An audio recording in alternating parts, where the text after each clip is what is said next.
dijawab tentang kesalahan berpikir.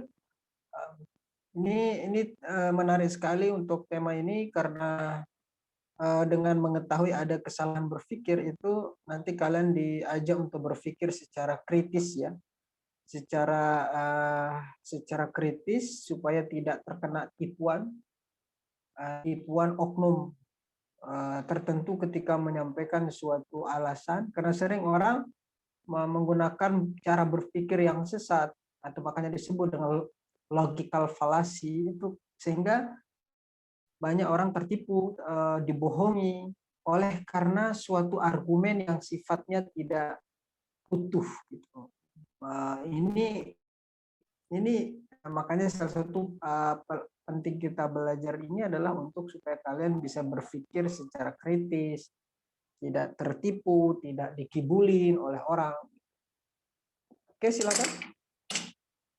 Langsung dijawab. Saya izin menjawab pertanyaannya Kak Salsa tentang bagaimana cara kita menghindari kekeliruan berpikir. Jadi benar yang tadi dikatakan oleh Pak Hizbullah, di mana kita tuh pasti berpikir kritis dalam situasi tentang berpikir ini. Gimana sih prosesnya itu gitu, agar kita nggak keliru dalam berpikir. Pertama, biasanya untuk mencari informasi itu formulasikan pertanyaannya dulu Kak. Tentang apa informasi yang ingin Kakak cari, bagaimana isi dari informasi yang ingin Kakak cari dengan memformulasikan pertanyaan-pertanyaan. Lalu cari informasi yang relevan dari situs ataupun dari berbagai macam media gitu. Ataupun bisa turun langsung pada kejadian jika ada kejadian yang ingin dicari tahu informasinya. Yang ketiga, pertimbangkan dampaknya. Di mana di sini itu ada min plusnya nih dari pemikiran yang Kakak punya atau informasi yang Kakak punya. Ketika Kakak berpendapat ini apa ya, akan dapat apa ya feedbacknya gitu. Min plusnya apa ya. Lalu yang terakhir itu ada explore alternatif pandangan lain. Jadi Kakak minta pendapat-pendapat orang, bagaimana sih pendapat si A, bagaimana sih pendapat si B. Ketika disimpulkan, oh rata-rata orang itu berpendapatnya seperti ini tentang informasi yang ingin saya cari. Seperti itu Kak. Mungkin kalau kurang bisa ada yang boleh menambahkan.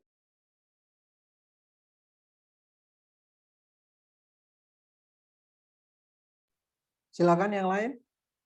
Atau penanya masih belum puas, silakan dikomentari, dikritisi supaya ini pun kita lagi mempraktikkan istilah logical fallacy supaya yang bertanya juga nggak dibodohin oleh si penjawab atau penjawab pun tidak merasa dibodohi oleh penanya gitu. Supaya nanti ada juga jenis pertanyaan yang kadang gimana gitu. Nah, karena itu ini mungkin bisa langsung dipraktikkan. Silakan kalau ada yang ingin bertanya atau ingin mengomentari, menyanggah silakan. Kalau tidak ada, langsung ke pertanyaan selanjutnya.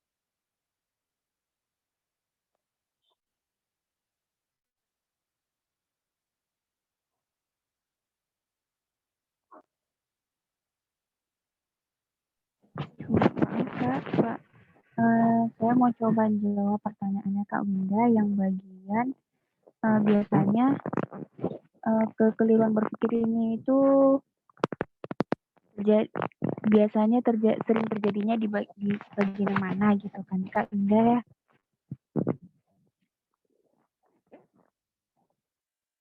Jadi biasanya tuh terjadi di bagian kekeliruan informal karena seperti yang kita ketahui seperti contoh yang tadi telah disebutkan, sampo X itu baik karena dapat menghilangkan kerontokan rambut. Tapi di sini kan Agnes Monica itu yang mengatakan sampo itu baik, menghilangkan kerontokan itu sebenarnya dia tidak mempunyai otoritas, tidak punya otoritas sebagai pakar kesehatan rambut gitu. Jadi kan kita seakan-akan percaya pada Agnes Monica yang mengatakan demikian, padahal Agnes Monica tidak mempunyai otoritas seperti itu, Kak.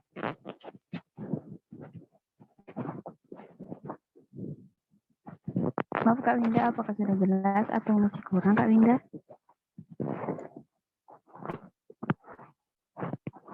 Sudah, alhamdulillah Kak. Silakan yang lain. Barangkali ingin menambahkan, mengomentari, atau memberikan kritikan, boleh. Terkait dengan pertanyaan. Atau kalau sudah, silakan ke pertanyaan selanjutnya.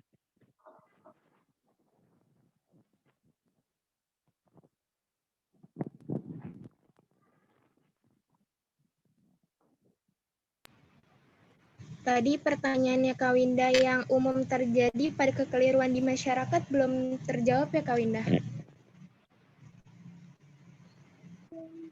Iya Kak, belum. Sudah, Kak.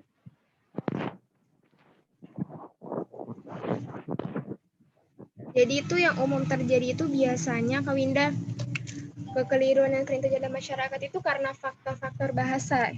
Yang tadi kekeliruan tentang bahasa di mana, misalnya dalam contoh gini, bulan itu kan satelit bumi. Nah, Januari ini adalah bulan.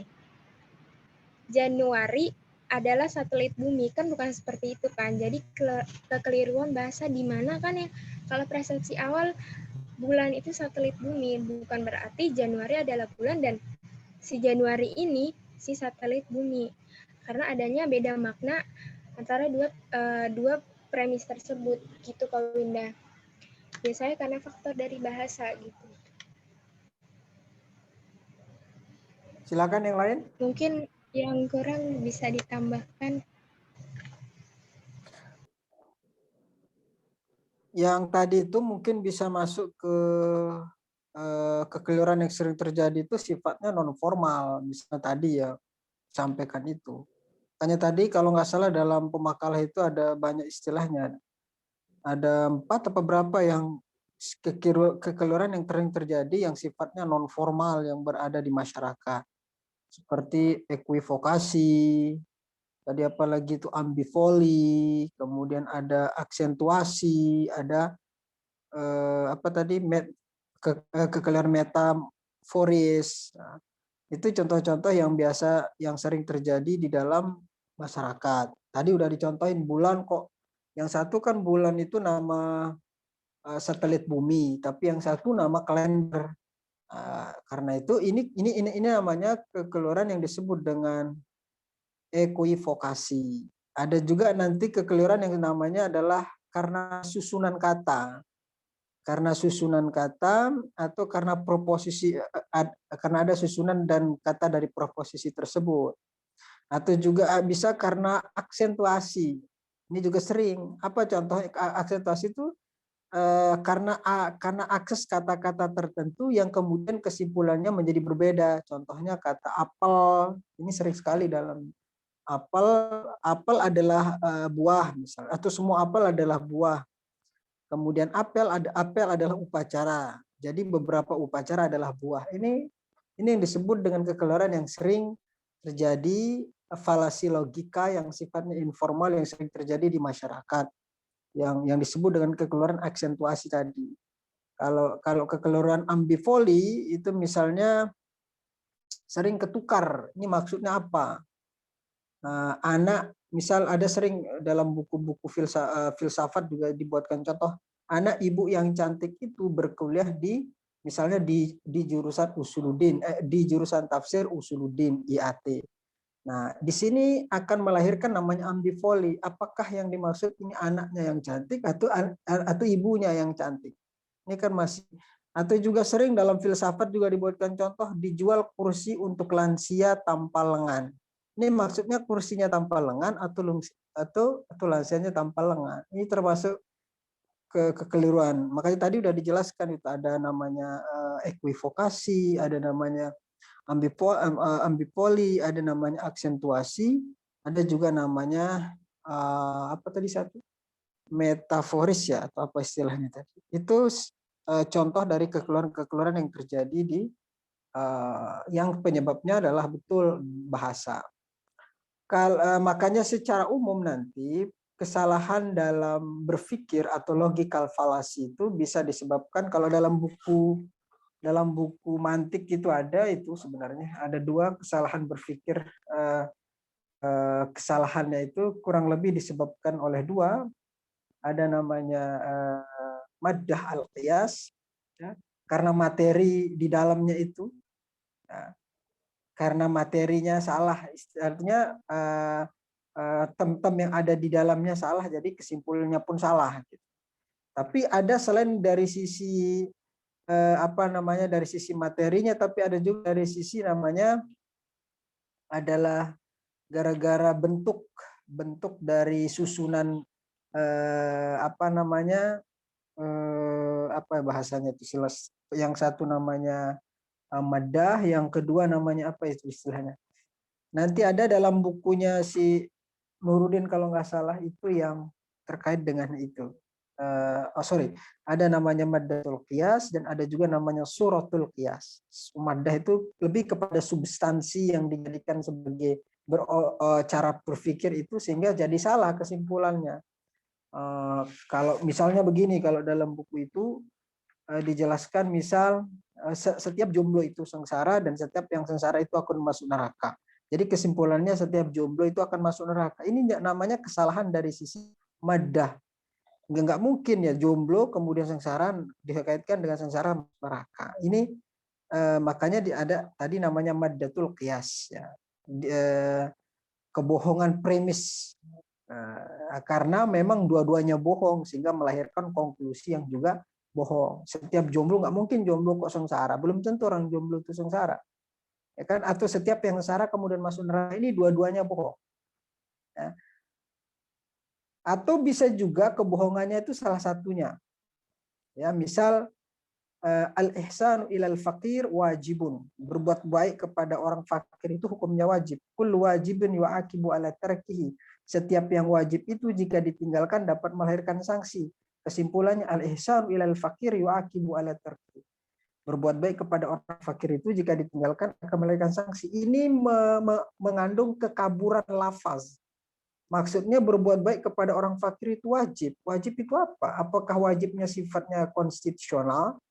Apakah wajibnya sifatnya moral? Apakah wajibnya sifatnya agama? Sementara kalau dalam konstitusional nggak ada ya, berbuat baik kepada orang fakir itu ada dalam undang-undang.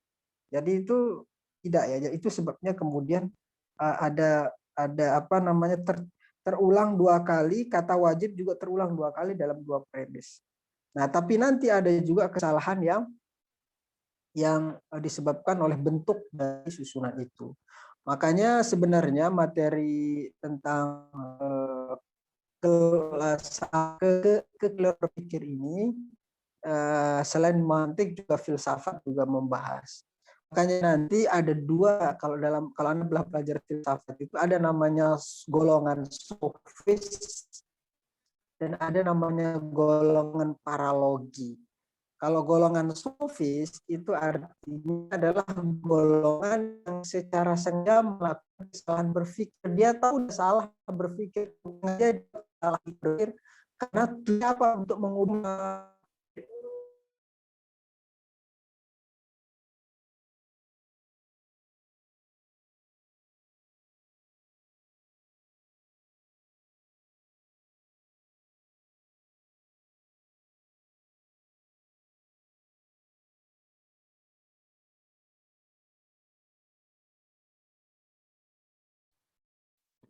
Halo, saya tiba-tiba keluar nih.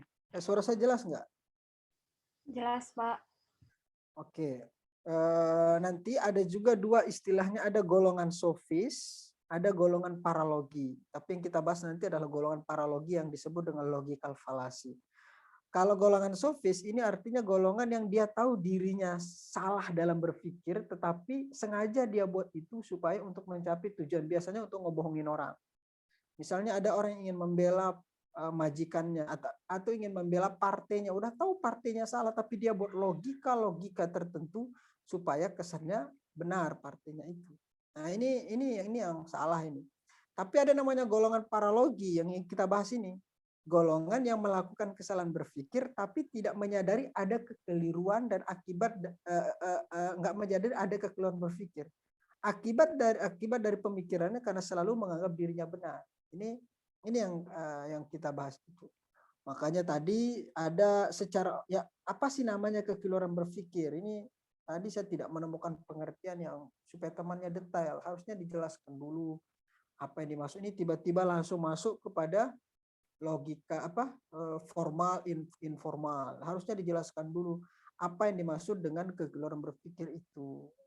Yang namanya kekeliruan berpikir itu, yang namanya kekeliruan berpikir secara sederhana artinya percakapan dirasa tepat, tetapi ketika diuji nggak tepat. Ini yang disebut dengan kekeliruan berpikir. Percakapan yang terlihat benar, namun mengandung kesalahannya dalam penalarannya. Sehingga ini banyak orang tertipu di sini, dibohongi di sini. Kira benar, kalkulasinya benar. Makanya nanti kalau Anda pernah dengar gini, ada orang kalau Anda pernah lihat orang debat yang tidak bermutu, salah cacat berpikir itu, misal ketika debat Anda misal atau Anda disuruh ngerjain PR. Ayo dong kamu ngerjain PR. Yang disuruh ngerjain PR jawab, Anda aja nggak ngerjain, Anda aja malas. Ini sebenarnya bukan ini cacat berpikir, karena kalau menyerang pribadi itu maka nggak akan selesai. Makanya nanti ada istilah, tadi nggak ada ya, ada istilah namanya ad hominem. Ad hominem itu artinya ya karena menyerang pribadi seseorang. Ketika disuruh ini, tapi yang diserang adalah dirinya, maka ketika itu nggak akan selesai. Kamu pergi sholat dong, kata orang tua. Dia jawab, dia bukan membahas dari inti yang dibahas itu, tapi dia malah menyerang, bapak aja nggak pernah sholat. Nah, ini tentu nggak akan selesai. Nanti si bapak bilang lagi, itu cacat berpikir ya seperti itu. Nah, karena itu tadi bahwa ada yang namanya ada yang namanya golongan sofis, ada namanya golongan paralogi. Nah, tadi sudah dijelaskan sekian ya terkait contoh-contoh yang sudah disampaikan tadi banyak ya. Sebenarnya ini materi yang ya sulit tapi gampang ya, karena nanti susah untuk membedakan, dan saya yakin kalian akan sering lihat di publik. Sekarang ini sangat terlihat orang debat. Kalau Anda lihat orang debat di Twitter atau di Facebook, atau lihat aja nih presiden misal upload apa di Facebook atau di Instagram, orang akan komentarnya nggak nyambung. Atau kemudian ada orang apa gitu, tapi komentarnya nggak nyambung, itu nanti logikanya salah, falasi logical falasi. Misal ada orang sebut Islam teroris, tapi orang komen di bawahnya Kristen teroris. Ini kan jawaban yang tidak benar. Ini sebuah logika yang salah. Makanya tadi sebenarnya harus dijelaskan lagi, sebenarnya ada supaya teman-temannya bisa klasifikasi yang jenis-jenis dari logical fallacy atau disebut dengan propositional fallacies. Artinya proposisi falasi ini. Ini harus ada namanya mengingkari antisiden. Ada namanya mengafirmasi konsekuen. Ada namanya induktif falasi. Kalau nggak salah ada tadi ya juga ya. Ada namanya excluded middle atau berpikir biner. Satu ada namanya mengingkari antisiden. Maksudnya apa mengingkari antisiden? Artinya misal contohnya punya Ferrari menunjukkan bahwa yang punya orang kaya. Ini namanya ingkari antisiden. Jadi kalau ya falasinya apa? Yang tidak punya Ferrari adalah orang miskin gitu. Ini yang disebut dengan mengingkari antisiden. Ada juga namanya mengafirmasi konsekuensi. Contohnya saya lagi flu. Oleh karena itu saya batuk. Falasinya orang yang batuk berarti dia flu. Kan belum tentu. Bisa jadi orang batuk itu penyebabnya banyak. Nah, ini salah. Bisa jadi apa namanya dia salah. Bisa jadi batuk itu orang gara-gara apa? Gatal dikit kayak gitu. Atau bisa jadi dia itu gara-gara dosennya kelamaan ngomong atau siapa ngomong akhirnya dia apa pura-pura batuk gitu loh. Itu bisa juga ada juga namanya inductive fallacy, yaitu misal dijadikan satu simbol kemudian digeneralisir. Tadi sudah disinggung juga sedikit. Contohnya cincin yang saya pakai ini menunjukkan saya sudah menikah. Falasinya apa? Semua orang pakai cincin berarti sudah menikah. Ini namanya tadi sudah dijelaskan ya, terburu-buru membuat sebuah kesimpulan. Kemudian ada juga tadi namanya exclude middle atau berpikir biner atau hitam putih. Gadis cantik disukai para pria. Kemudian kesimpulan gadis tidak cantik dibenci para pria. Ini kan belum tentu. Ini disebut dengan proportional fallacies. Nah, tadi yang dijelaskan oleh pemakalah itu ada jenisnya hanya dua secara umum. Ada yang sifatnya informal, ada yang sifatnya formal, ada yang sifatnya informal. Nah, makanya tadi saya tapi tidak menemukan ada hubungan-hubungan yang lain lagi. Misalnya banyak sekali sebenarnya istilah-istilah yang lain yang misal ada namanya fallacy of retrospect determinism. Kemudian ada juga itu post hoc ergo propter. Ini paling terkenal nih, sering orang sebut nih. Post hoc ergo propter hoc. Nah, ini sering juga dipakai orang ketika diskusi atau ketika apa. Atau sering kita temui dalam kehidupan kita, sering sekali.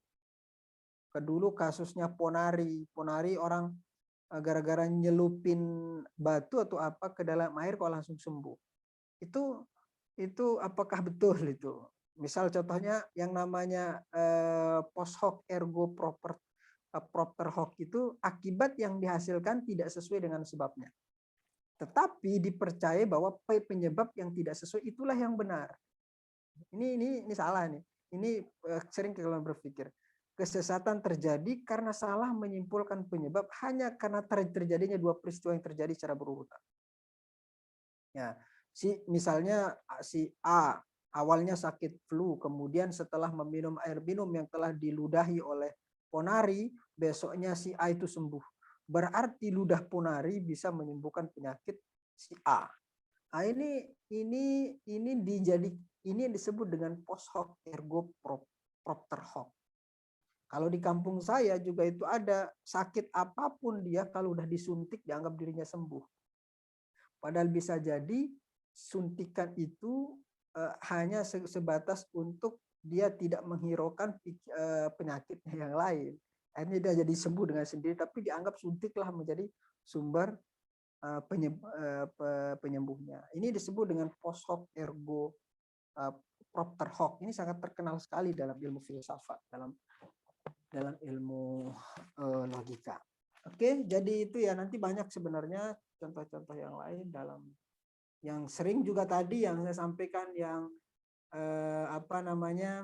yang ketika jawabnya apa, itu juga seringnya. Ada juga argumentum ad verecundiam.